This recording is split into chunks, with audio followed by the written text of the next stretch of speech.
social media makes it almost impossible for you to feel like you can fail.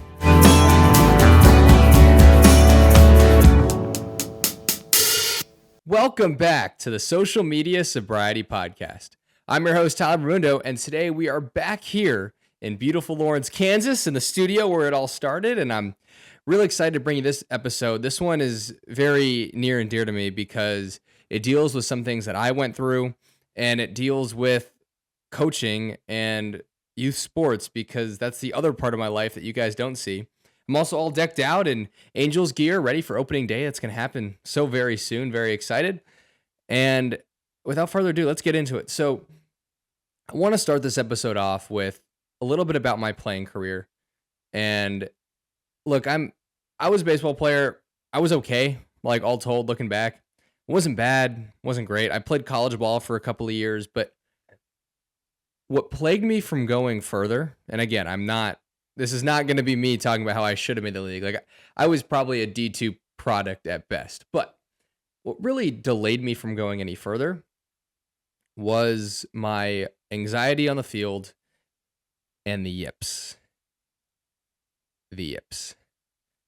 For you athletes, it's a very sensitive word, and this episode's going to be about all sports, but centered on baseball, where the yips really originated from.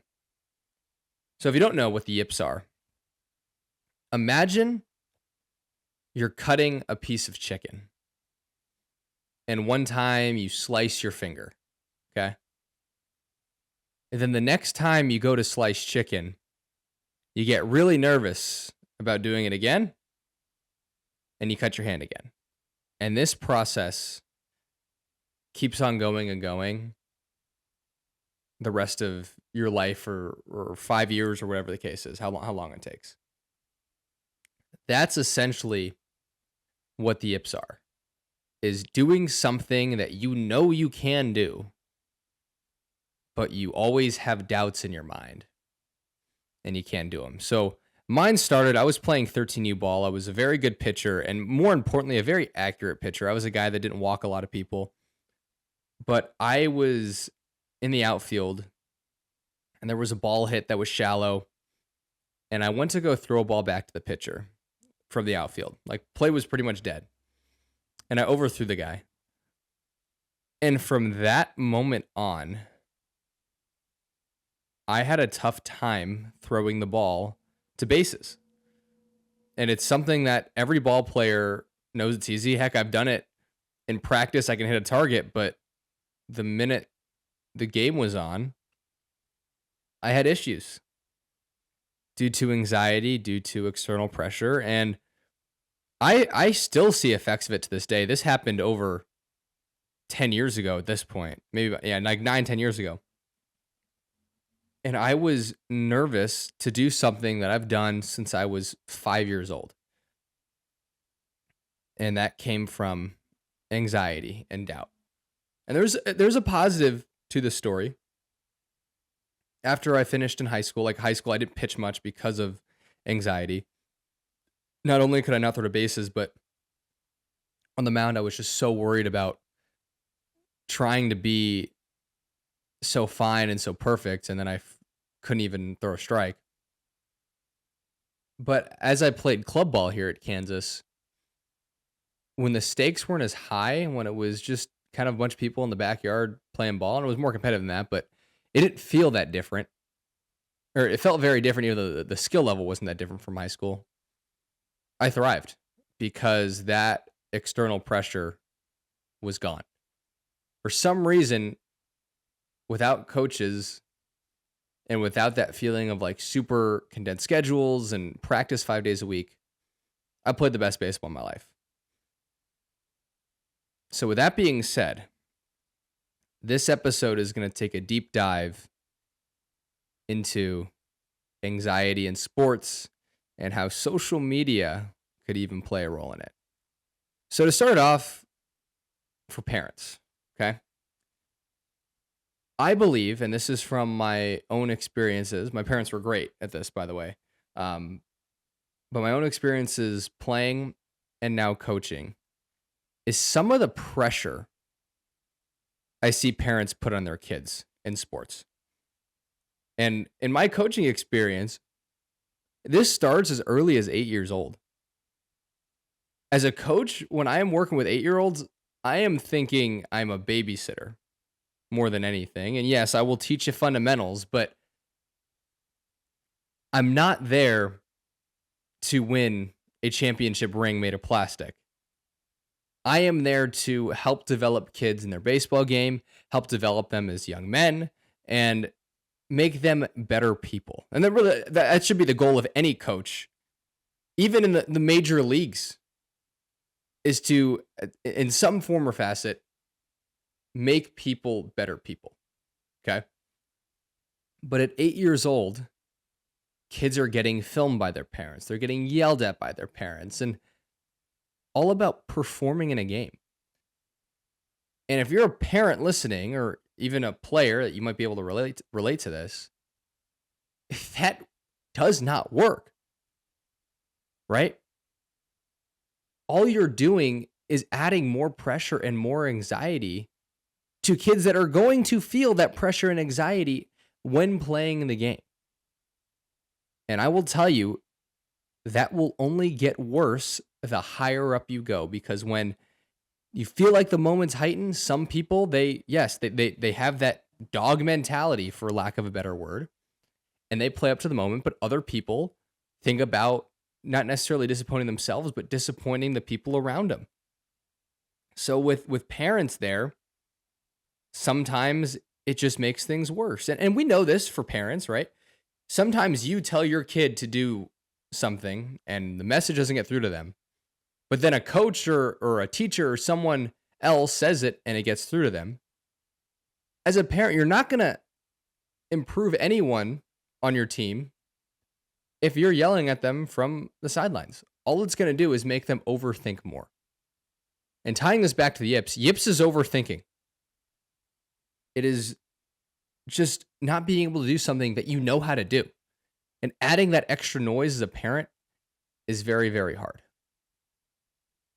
The other part about the yips that I went through, and this is, again, more the positive side. After I was done, I realized that all the sports I played didn't matter. And this video is for the people that are probably not going to play ball past college in any sport.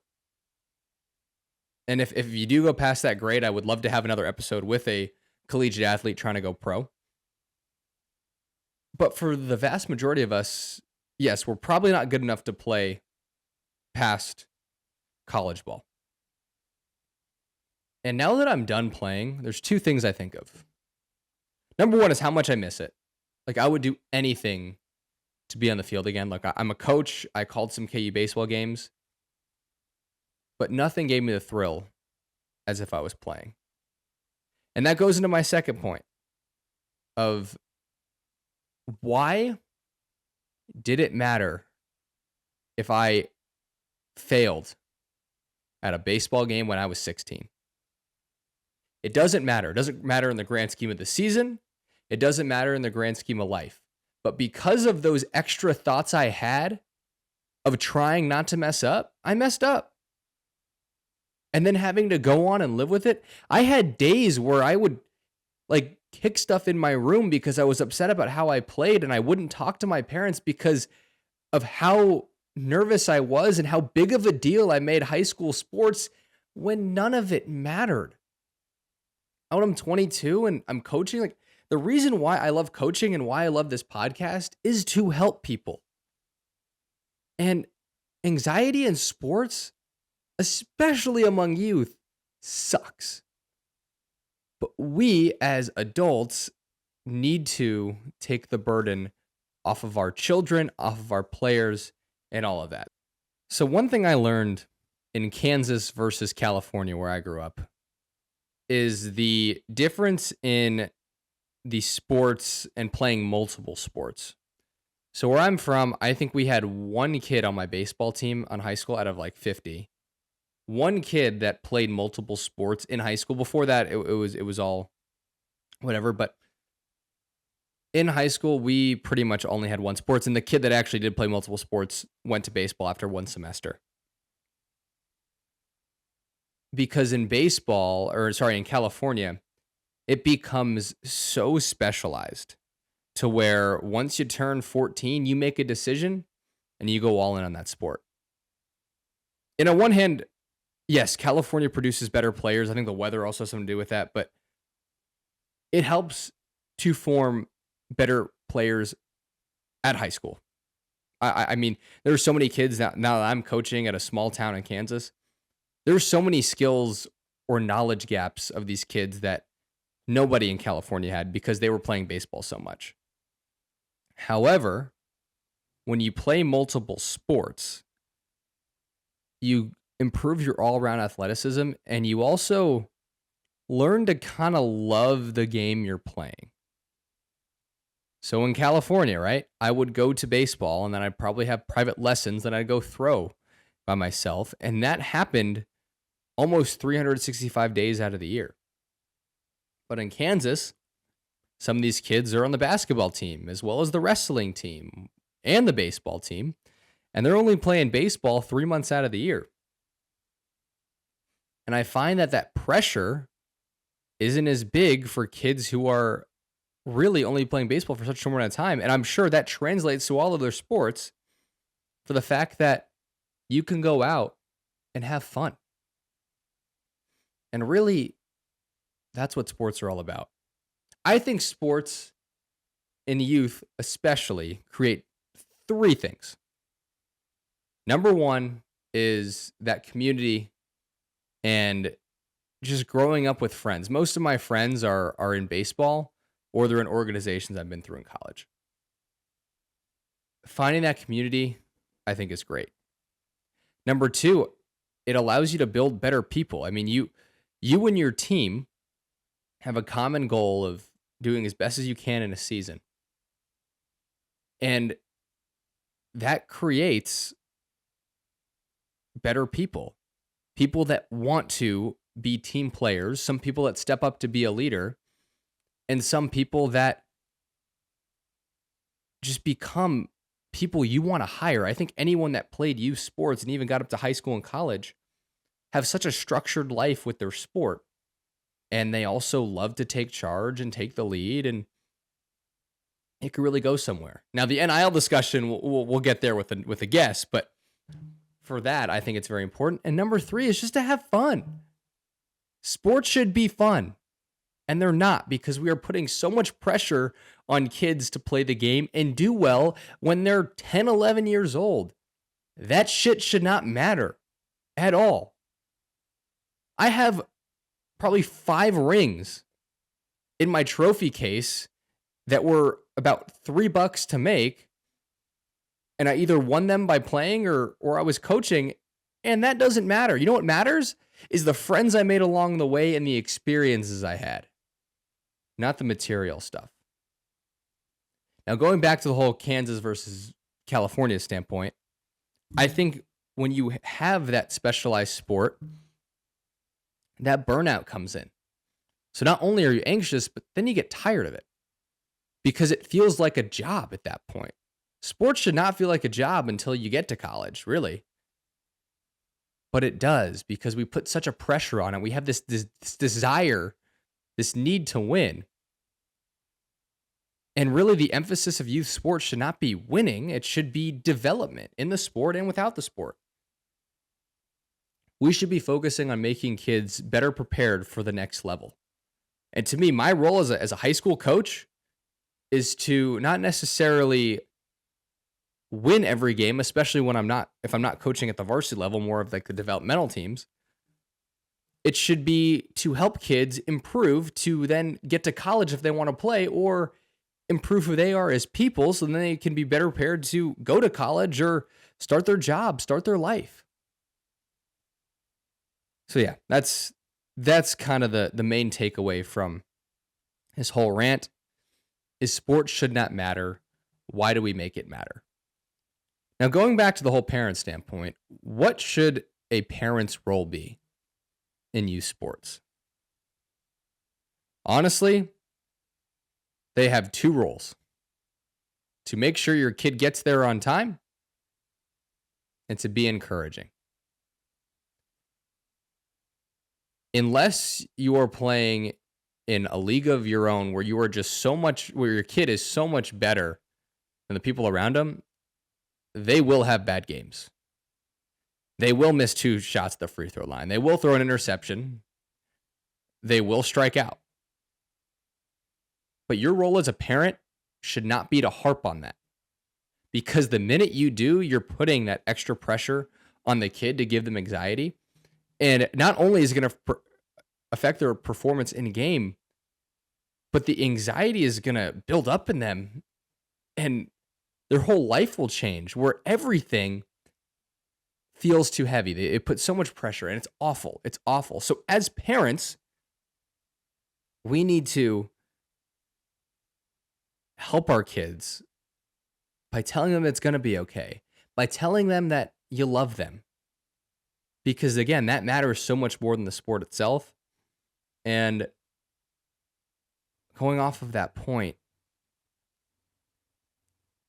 if a kid knows that they're loved, that they have a family that is going to support them no matter how good or bad they played, that will reduce the anxiety and in turn help them play better. That's your role as a parent. Another thing is the parent's involvement, right? And I'll use myself as an example. So when I have kids growing up, and if they do play baseball, yes, there's a lot of insight that I can give them that even some other coaches may not be able to give them. Like, for example, if I've been coaching in high school, hopefully coach college and more. And if I have a T-ball parent who's coaching my kid, there's a good chance I know more than that parent. But my kid knows that he's the coach, or the parent's the coach, not me. And my role as a parent there could be to talk to the coach and tell him suggestions. But for my own kid, I have him work with me. But then on the field, let the parent or let the actual coach take over. To me, that's much more important. It sets boundaries, and anxiety and embarrassment are pretty similar to where, yeah, if you have a parent that's yelling at a coach, that's going to make their kid also feel bad. Long story short, as a parent, let your coaches do their work on the field, and then off the field, have discussions if there are things going wrong. And I know there's good coaches and good parents out there, and there's also bad coaches and bad parents when it comes to sports out there. But let each one do their job. Let the parent support the kid. Let the coach help the kid. And if there's some issue going on, talk to each other. As for coaches, and I mentioned this before, but our job as coaches should be to make kids the best people they can be. And also, you can help them with athletics, of course. But I think what makes a great coach is someone that can change lives. Because you may coach 1,000 kids in your lifetime, and only a handful, maybe 5 to 10 at most, are going to play at the professional level and do this for a career. It is so small, that percentage. So as coaches, we need to be able to get in the heads of our players and make sure they are okay. And I can speak from experiences, but I played better under coaches I liked because I felt safe. I felt the anxiety not creep in. It was so much better for me, for my development, for my own mental health, and my own happiness to have a coach that knew what was up. And really, that's why I'm into coaching now, is I want to be that coach I didn't have. The coach that checked in with players, the coach that made sure his players were okay, the coach that obviously cared about how we did, but not enough to take it out on kids. If there's anything I tell my players that I'll be upset about, is if they don't hustle, if they give attitude, and they don't show effort. Because you can control those things, but the outcome of a game, it's very hard to. And I think there is so much negativity in youth sports, and it really shouldn't be warranted because at the end of the day, it is a game. And now we're going to tie this in to the actual podcast. Sorry for the massive long rant about sports without social media, because this is the Social Media Sobriety Podcast. But social media is a whole nother avenue of this youth sports industry. How have you seen, and ask yourself this question, how have you seen youth sports change over the last 10 years? Social media has a big part of it, and I think it's a lot to do with the content creators and the people that are out there filming shorts and getting on your kids' radar. And I think it's a two-way street. I think it's a good and a bad thing. There are some awesome people out there that are making content across a bunch of different sports. Sometimes it's funny, sometimes it's informative. But kids now have become so in tune with that social media to where you see it reflected on the field. So when a content creator is going ballistic after a bad call, so are your kids. Have you noticed how different young sports are in their attitudes, their reactions? It's night and day. There's no structure now. We're building a culture where kids are doing over extravagant celebrations, where they are getting mad at umpires and coaches, and they are showing their distastefulness on the field. Throwing helmets and throwing bats now is normal. And it shouldn't be.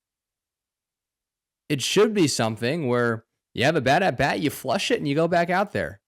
You have a bad game, so what? Think about it, rest on it, and then go be ready to practice. But with all that content creation, we're seeing such an interesting influence of how kids think they should act and they shouldn't. And there is a bunch of positives of social media when it comes to sports. One thing I want to start up at some point is a coaching podcast. I also would love to make shorts about different drills I run, and maybe some of the shorts here that would come across as advice I have for coaches and parents and things like that. Spreading goodness through sport, spreading information through sport is great. But when kids now are so focused on posting their own games, that becomes their identity. And youth sports should not be a win or lose identity. It should be, for lack of a better term, participation. And I also don't advocate for just participation, but at least at a young age, you want kids to play, you want kids to have fun, and developing them as players is, I believe, secondary when you're under 10 years old. When you get older, okay, yeah, winning matters, but still the mental health of kids is by far number one.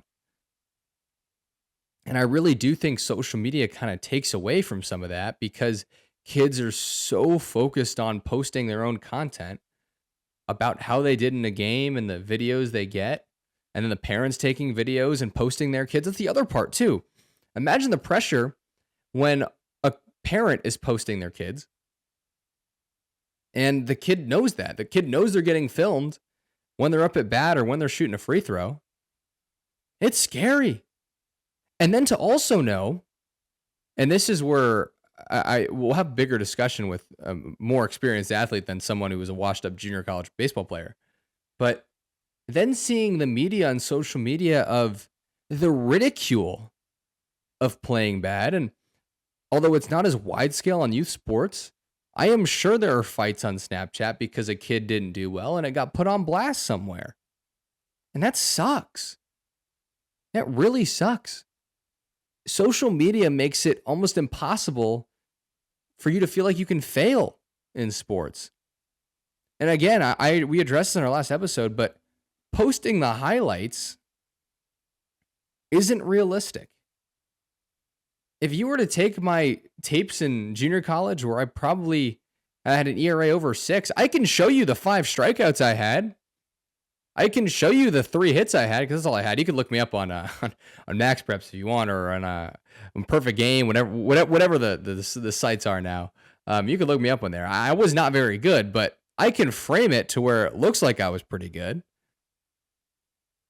But then for the average person who is a better player than I was, they may not feel that way if they're only seeing people succeeding in their sport. And that really just boils down to every piece of content I've ever made, which is if you're going to go on social media, use it for the right reasons. Or else it can have really dangerous consequences. The other idea too is all these prospect rankings. Social media shows that to where kids who are 13, 14 years old are getting ranked based off of their play. I was a decent player at 13, 14. But man, if there was a number next to my name or people I was actually getting exposure that day, I would be freaking freaked out. Why are we doing that? These kids barely hit puberty and we're ranking them based off of their skill set. And then that becomes their life. I bet there are probably so many cases of kids who are really good. And I know this too. My 13-year-old Pony League, our all-star team, I think only 1 or 2 people ended up playing college from there. And most of them were not the best players on their high school varsity team. And a lot of them ended up not playing in college. But because we have those rankings and those numbers, it puts the pressure on kids who are still going through changes with their body and their playing ability. And then you realize that it really doesn't all translate. And what'll be really sad is if you have a kid who thinks they're very good and they could be at age 13, they then don't really have a backup plan and they're going all in on this sport thing and it doesn't work out in the long run. And then they don't know what to do with their life. I kind of was like that too. I thought I had a future in baseball playing wise until I got that anxiety and I was younger. And then when that realization came in, I at least had enough time to pivot and do something I love. But for some kids, that comes too late, or an injury or things like that. They put so much pressure on and it just doesn't, it may not pan out. And that's very, very sad. The other part about youth sports, and this is kind of be the last thing before I tie it all in. Who are you? And this goes out to the players. Who are you when you're not playing sports? Is that your only identity? Because if it is, that's going to lead to a lot of anxiety down the road. And this goes out to like the 13 to 16-year-olds if you're watching. If your identity is your sport, that's a lot of freaking pressure, right? Because who you are is represented by your play on the field. You pretty much become a professional athlete at that point. Because what you do is reflected. And for an athlete, that's all we see is a professional athlete. If Mike Trout goes 0 for 4 and the Angels lose, he'll get ridiculed online. And if you're someone who's posting all your highlights, talking about it to your friends, and you play bad, that's what they're going to see. They're not going to see the other stuff about you. They're going to see that. The failure. And social media and youth sports has really made failure such a terrible thing, and that has led to anxiety. It has led to a lot of issues in youth sports, and we as coaches, as parents, as players need to revamp this system. We need to make youth sports something where people can go out, have fun, and enjoy the game and get better over time. And the wins and losses don't matter. It's all about if you got better today and if you became a better person today. Thank you for listening to Social Media Sobriety Podcast. You can follow us on Instagram, TikTok, Spotify, YouTube. It's all there. And thank you again for being along this project. If you want to see more advice from me on a more baseball sense, because I didn't even get into some of my baseball knowledge about pitch design and spin rate or about swing mechanics and slow motion like that. If that's something you want, please let me know because I would love to make that happen, but it's a lot of work, especially to do a podcast like this and not get views. But if it is something that could be beneficial, I would love to bring it out there and share it with people.